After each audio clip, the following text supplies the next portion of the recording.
Hello, today we're doing the 2-year review of the PC Carbine, and we're also going to be taking a look at this Midwest Industries combat rail attachment upgrade for it. I've had this for 2 years now. I did a review last in October of 2020. Wasn't a very in-depth review, but it was a simple go-over of the features and quick look at it out of the box. As you can tell, this is definitely not factory new anymore. I've completely modified this in several ways, and we'll get to that. But first I'll start with kind of the reliability of how it's been and the functionality of it over the time.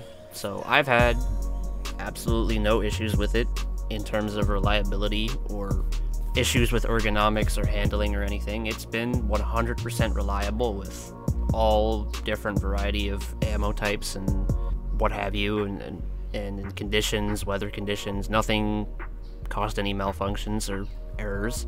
We'll go more into the handguard now. It does come with QD mounts for sling attachments. As you can see, there's one there. There's one on the side as well. That one up there does not come with handguard. That is an attachment I added on, but it has one on the side, one on top, and then one on the other side. It does come with a rail mount, which I have put a light on, as you can see on the front. So it is 12 inches overall, and it has 8 sides of slots. It's 10 ounces, and it's made out of 6061 aluminum or aluminium. So that's basically like aircraft grade type of metal. It's anodized, and it's non-abrasive, so it's not, this won't dig into your hands like when you grab onto it. There's no sharp edges, there's nothing like that. It's very carved out, it's very smooth. Very, very smooth, very well finished overall. And it is completely free-floating. It is free-floating 100%. So I'm sure, as many of you know, Ruger actually did come out with their own MLOK handguard. So you might be thinking, what's the point of buying this one? Well, when I bought my PC Carbine, it was the factory model. It was just the factory one with the standard rifle-style handguard that had no MLOK on it. That was the original one that came out. That was before the Ruger made their own one. So Midwest Industries actually came out with this one in 2019, I think, which was before the Ruger edition.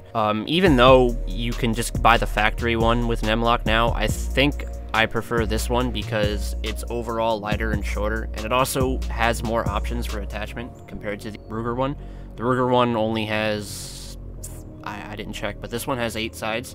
So you're going to get more attachments for this one overall. And this is the 12-inch version, but there also is a factory 14-inch version, which will cover completely the entire barrel, which I don't really see the need for. This is more than enough, and it's a lighter profile overall. The only real complaints that I've seen with these is maybe the handguard does get kind of loose after shooting for a while, but with Loctite, I think you shouldn't have any kind of issue with that. So what do I overall think of the handguard? I'd say around an 8 out of 10 overall. The only real detracting factor is maybe the factor that it gets loosened up. I'd say also that there is going to be a small weight increase up on the front end of it, but that's really a factor of the gun itself and not this handguard. So as for what I think about the PC Carbine, I'd also give it around an 8 out of 10. It's a very solid option for those who live in the banned states. It's also good for Canada.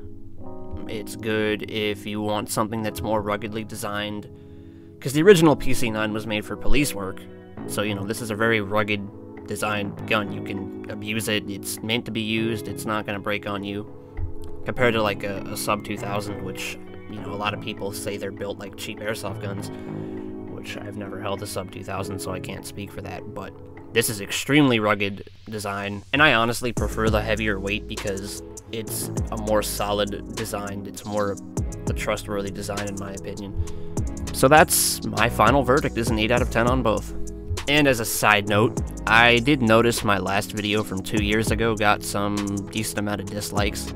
I'm assuming this is because people show up to these types of videos and they expect like a high-octane action, review like what Demolition Ranch does, like that kind of stuff, which that's not really what I do. I'm more of the technical part of it. I just kind of look at the pure technological aspect of it and of a utility function, because I'm not a gun review channel. I'm really not. I'm an accessory review channel. So a lot of people, they don't want to show up and just listen to a guy talk. They want to see, explosions and high-octane crap, and it's not really my style. So, and I know a lot of people will say, hey bro, you gotta record horizontally. Record horizontally, bro.